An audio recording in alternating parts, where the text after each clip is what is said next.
The battle is far from over. Though the first skirmish tested his resolve, Brannoc Greenleaf knows that defending Battania is only the beginning.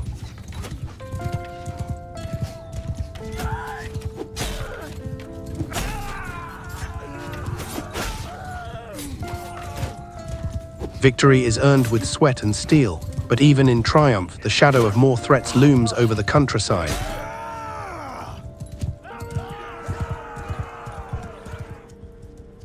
Even as the forest falls silent after battle, Brannoc cannot rest. Whispers reach his ears, a village to the west suffers under a new threat. People demand his help, and blood will be spilled if no one acts.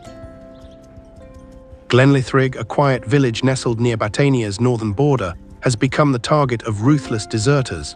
They steal, threaten, and slaughter any who resist.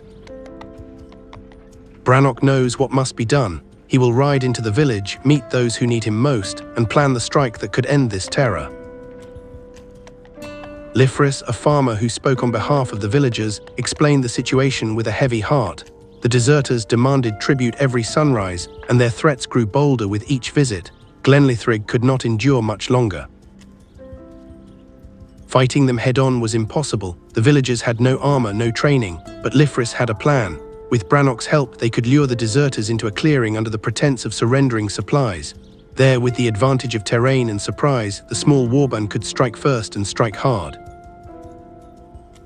Brannoc agreed. For a Battanian lord, protecting the helpless was not a duty, it was a promise.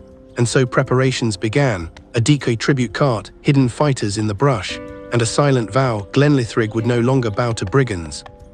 As dusk fell, Brannoc rode toward the woods to meet the deserters head-on, not as a negotiator, but as judgment.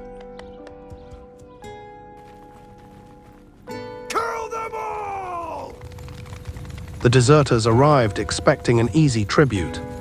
They found Brannoc Greenleaf instead. The moment their leader stepped forward, the trap was sprung. Brannoc charged from the tree line, his falcons carving through their line as arrows rained from the villagers' hidden positions. The deserters fought hard, desperate men always do, but they were outmatched and outmaneuvered.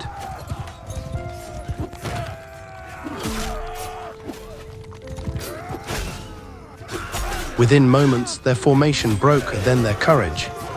What began as extortion ended as justice. Glenlithrig would no longer live in fear.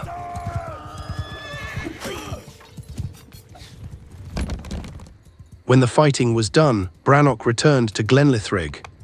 Lithris met him at the village edge, relief written across his face. The farmer offered a reward, coin gathered by people who barely had enough to live. Brannoc refused. "Keep it, use it to rebuild," he said. Glenlithrig would remember this day, not because a lord saved them, but because he chose to stand with them. For Brannoc Greenleaf, this was only the beginning.